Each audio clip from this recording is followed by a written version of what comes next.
Hello, good morning, students.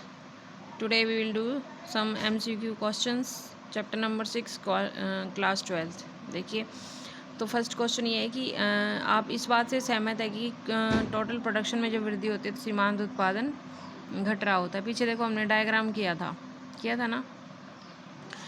तो हाँ, तब टीपी में वृद्धि होती है तो एमपी क्या है, घट रहा है। ठीक है, जैसे जैसे हम किसी चीज़ की ज़्यादा यूटिलिटी यूज़ करेंगे तो हमारी मार्जिनल प्रोडक्शन में कमी आएगी। इसका कारण ये है कि सीमांत उत्पादन कुल उत्पादन में एक जोड़ है, इसलिए एमपी जब गिर रहा है तो टीपी में जोड़ या वृद्धि घटती हुई होती है। टीपी का कुल नहीं घटता, टीपी बढ़ता जाता है। बेशक यह वृद्धि घटती हो पर केवल तो पहले टीपी जो है वृद्धि दर पर घटती वृद्धि दर पर होती है इसमें वृद्धि, लेकिन बाद में क्या है, टीपी गिरना शुरू हो जाता है। और जब टीपी गिरता है तो एमपी हमारा क्या होता है, ऋणात्मक होता है। ठीक है, वो देखिए मैं आपको दिखा देती हूँ। ये देखिए फर्स्ट स्टेज में क्या है, हमारा टीपी जो है बढ़ रहा है। ठीक है, उसके बाद ये भी बढ़ रहा है। सेकंड स्टेज में देखिए टीपी हमारा बढ़ता है, लेकिन उसके बाद एमपी हमारा डाउन आना शुरू हो जाता है। ठीक है, ये देखो जब ये अपने उच्चतम पॉइंट पर पहुंच जाता है, ठीक है, मैक्सिमम पॉइंट पर पहुंच जाता है तो हमारा एमपी 0 होता है। ठीक है, उसके बाद देखिए ये सबसे बेस्ट स्टेज है वही सेकंड स्टेज। ठीक है, थर्ड स्टेज में देखिए जब हमारा टीपी गिरना शुरू हो जाता है, ठीक है, तो एमपी क्या होता है, ऋणात्मक स्टेज में पहुंच जाता है। ठीक है, इसकी 3 स्टेज हैं, फर्स्ट, सेकंड और थर्ड। ठीक है, जो ये सेकंड स्टेज होती है सबसे बेस्ट है। इसमें कोई भी उत्पादक है यहाँ पर संतुष्टि मिलती है उसको, ये क्योंकि ये अपने उच्चतम पॉइंट पर है टीपी और ये एमपी हमारा 0 है। ठीक है,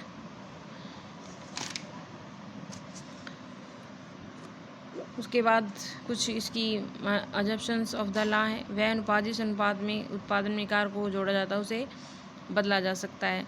क्योंकि देखो हमने पहले हमारे पास क्या था, Q4 था, लेबर एंड कैपिटल।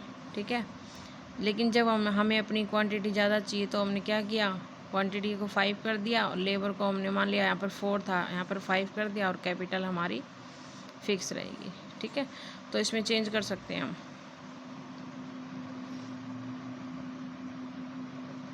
नेक्स्ट देखिए ये इंपॉर्टेंट है भाई, 3 स्टेज ऑफ प्रोडक्शन जो मैंने अभी बताया कि पहले एमपी बढ़ रहा है फर्स्ट स्टेज में, तो हमें कौन से इंक्रीजिंग रिटर्न्स ऑफ मिलेंगे, इंक्रीजिंग रिटर्न ऑफ स्टेज की अवस्था है। फर्स्ट स्टेज में हमें बढ़ते प्रतिफल यानी कि इंक्रीजिंग रिटर्न मिलते हैं। ओके, सेकंड स्टेज में देखिए एमपी घट रहा है तो ह्रासमान डिमिनिशिंग रिटर्न की अवस्था होती है। थर्ड में देखिए जब एमपी ऋणात्मक होता है तो नेगेटिव रिटर्न्स क्या होता है। ठीक है, उसके बाद ये वही बात कह रहा है कि 3 स्टेज हैं। ये देखो कह रहा है कि फर्स्ट स्टेज में हम उत्पादन को रोक दें। क्यों, एक अतिरिक्त इकाई लगाने से अन्य बातें समान रहने पर सीमांत उत्पादन में निरंतर वृद्धि हो रही है, न कि एक उत्पादन के रूप में तीसरी अवस्था के उत्पादन में करना चाहेगा। ये पूछ रहा है कि एक कोई भी उत्पादक है वो कौन सी स्टेज में कौन सी अपना प्रोडक्शन करना चाहेगा। तो फर्स्ट स्टेज में भी नहीं चाहेगा, थर्ड में भी नहीं चाहेगा। जो सेकंड स्टेज है वो बेस्ट है भाई, सेकंड स्टेज में ही उत्पादन करेगा क्योंकि यहाँ पर लाभ की अधिकतम स्थिति है। दूसरी अवस्था में ही होगा जब सीमांत उत्पादन घट रहा है किंतु घनात्मक होता है। ठीक है, ऋणात्मक नहीं है वो। थर्ड स्टेज में क्या है, थर्ड स्टेज में हमारा एमपी ऋणात्मक हो जाता है तो उस स्टेज में कोई भी उत्पादक उत्पादन नहीं करना चाहेगा। ठीक है, और फर्स्ट स्टेज में भी नहीं, क्योंकि हम अतिरिक्त इकाई लगाने के बाद ही हमारा सीमांत उत्पादन में निरंतर वृद्धि हो रही है। ठीक है, तो सेकंड स्टेज ऐसी बेस्ट है कि हमारा एमपी घट रहा है किंतु घनात्मक है। ठीक है, और जो हमारा टीपी है वो अपने बेस्ट स्टेज पर है। ठीक है, तो सेकंड स्टेज में कोई भी उत्पादक अपना उत्पादन करना चाहेगा। सेकंड स्टेज में फिर से आपको दिखा देती हूँ, ये देखिए ये हमारी है सेकंड स्टेज। ठीक है, जो फर्स्ट स्टेज कह रहा है, फर्स्ट स्टेज में कह रहा है कि हम अपने जो रिसोर्सेज ज़्यादा लगा रहे हैं उसके बाद ही हमें एमपी बढ़ रहा है। देखो उसके बाद घटना शुरू हो जाता है, जब टीपी घटता है तो ये घटना शुरू हो जाता है। लेकिन ये स्टेज बेस्ट है क्योंकि यहाँ पर हमारा एमपी धनात्मक है, ऋणात्मक नहीं है। ठीक है, और देखो टीपी जब घटना शुरू हो जाता है तो हमारा एमपी ऋणात्मक स्टेज में आ जाता है। ठीक है, तो बेस्ट स्टेज कौन सी है हमारी? Second stage. ये नोट कर लेना भैया, क्वेश्चन में पूछ लेते हैं कौन सी स्टेज बेस्ट है। उसके बाद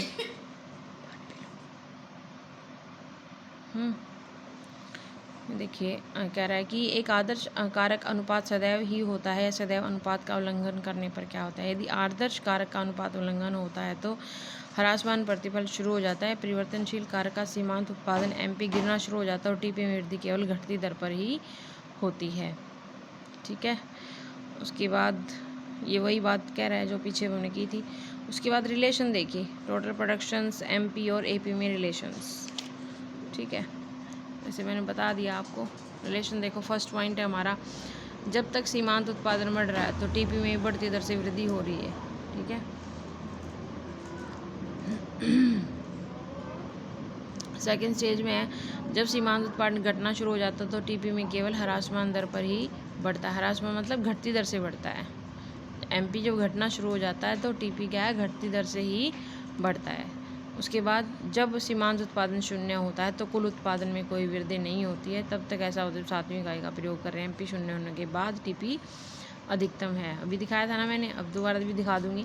एमपी ऋणात्मक है, टीपी गिरना शुरू हो जाता है, तब तक श्रम की 8वीं इकाई श्रम पर लगाई जाती है तो यह कम होकर उत्पादन 4 हो जाता है। अब इस चीज़ को हम टेबल के थ्रू समझेंगे वही। ठीक है, ये देखिए टेबल है हमारे पास। ये हमारी भूमि हेक्टेयर। ठीक है, लैंड। उसके बाद लेबर, ये हमारा रिसोर्सेज स्थिर रहेगा, लेबर में हम चेंज कर सकते हैं। ये हमारा सीमांत उत्पादन है। ठीक है, देखो बढ़ रहा है, पहले फर्स्ट स्टेज में बढ़ रहा है ना 6 24 20, फिर उसके बाद घटती दर से बढ़ना शुरू हो जाता है इस इकाई के बाद। ठीक है, टीपी सीमांत उत्पादन, टीपी क्या होता है? समिनेशन ऑफ एमपी। ठीक है, उसके बाद देखिए 0 है, 6 है, 20 है, 48 है, 72, 80, 84, 82। उसके बाद ये हमारा कम हो गया है। ठीक है, एवरेज प्रोडक्शन निकालेंगे टीपी अपॉन एल। ये टीपी हमारा, ये लेबर है, तो इस टीपी को इससे डिवाइड कर देंगे तो हमारे पास क्या आ जाएगा? एपी आ जाएगा। ये हमारा एपी आ गया। अब देखिए फर्स्ट स्टेज में कह रहा है कि जब सीमांत उत्पादन एमपी बढ़ रहा है तो कुल उत्पादन भी बढ़ती दर से बढ़ता है। देखो जब हमारा ये बढ़ रहा है तो हमारा एमपी हमारा ये कर्व है, तो देखो एमपी भी हमारा बढ़ रहा है ना। ठीक है, उसके बाद देखिए जब ये घटती दर से बढ़ता है, यहाँ पे कम हो रहा है फिर ये बढ़ने लग गया। उसके बाद देखो एमपी हमारा गिरना शुरू हो जाता है और एक स्टेज पर आकर जब हमारा टीपी अधिकतम है, ठीक है, ये देखिए इसने बताया था ना कि जब सीमांत उत्पादन शून्य होता है तो टीपी अधिकतम होता है। ठीक है, ये वाली स्टेज है वो यहाँ पे, ये यहाँ पे टीपी अधिकतम है लेकिन हमारा एमपी जो है मार्जिनल प्रोडक्शन शून्य है। ठीक है, लेकिन अपने उच्चतम पॉइंट पर है टीपी, ये ऋणात्मक नहीं है, तो यहाँ पर इस सेकेंड स्टेज बेस्ट है भाई। ठीक है, उसके बाद टीपी जब घटता है, टीपी जब घटना शुरू होगा तो एमपी हमारा ऋणात्मक। ठीक है, एक बात ध्यान रखना भाई, एवरेज प्रोडक्शन कभी भी ऋणात्मक नहीं होता है, एमपी होता है लेकिन एवरेज प्रोडक्शन नहीं होता है। अगर हमारा एपी ऋणात्मक अवस्था में आ जाएगा तो कोई भी उत्पादक अपना उत्पादन करना ही बंद कर देगा। इसलिए देखो कम हो रहा है, पहले तो बढ़ रहा है, बढ़ेगा, फिर धीरे धीरे कम हो रहा है लेकिन ऋणात्मक नहीं है। ठीक है, लेकिन हमारा जो सीमांत उत्पादन है वो हमारा देखो 4 हो गया। ठीक है ना, तो ये हमारा ऋणात्मक अवस्था में आ जाता है। कैसे निकालते हैं? ये 6 - 0 फिर 20 - 6 48 20 72 48, ये हमारा एमपी निकालेंगे भाई। ठीक है, ध्यान रखना ये चीज़। तो एमपी हमारा ऋणात्मक होता है। तो ये था भाई रिलेशन एमपी, टीपी और एपी में। ठीक है, this is very important. Exam की दृष्टि से कुछ भी, कोई भी एग्ज़ाम आप दे रहे हो, 12th का दे रहे हो, एमपी टेट दे रहे हो, एस टेट दे रहे हो, डीएसएसबी का एग्ज़ाम दे रहे हो, यहाँ से क्वेश्चन जरूर आता है। ठीक है, मैक्सिमम तो यही पूछा जाता है कि जब हमारा टीपी मैक्सिमम होता है तो एमपी की स्टेज पर होता है 0 होता है। ठीक है, मैक्सिमम ये पॉइंट पूछा जाता है यहाँ से। उसके बाद तो आप समझ ही जाओगे भाई टीपी गिर रहा है तो एमपी हमारा ऋणात्मक स्टेज में आ जाता है। ठीक है, तो ये थे भाई क्वेश्चन। उसके बाद देखो एमसीक्यू में थोड़े से कर लेते हैं। तो डियर अभी मैं दूसरी वीडियो में कराऊंगी इसको। थैंक यू, एंड वीडियो को लाइक एंड शेयर कीजिएगा। और मैंने लिंक दिया हुआ है भाई, उस पर आप कोई भी क्वेश्चन है, कोई भी क्यूरीज है डाल सकते हैं। कोई भी चैप्टर आप पढ़ना चाह रहे हैं एग्ज़ाम वे से, किसी भी क्लास का एमए तक, okay, I will teach. Thank you students, channel को लाइक एंड शेयर कीजिएगा।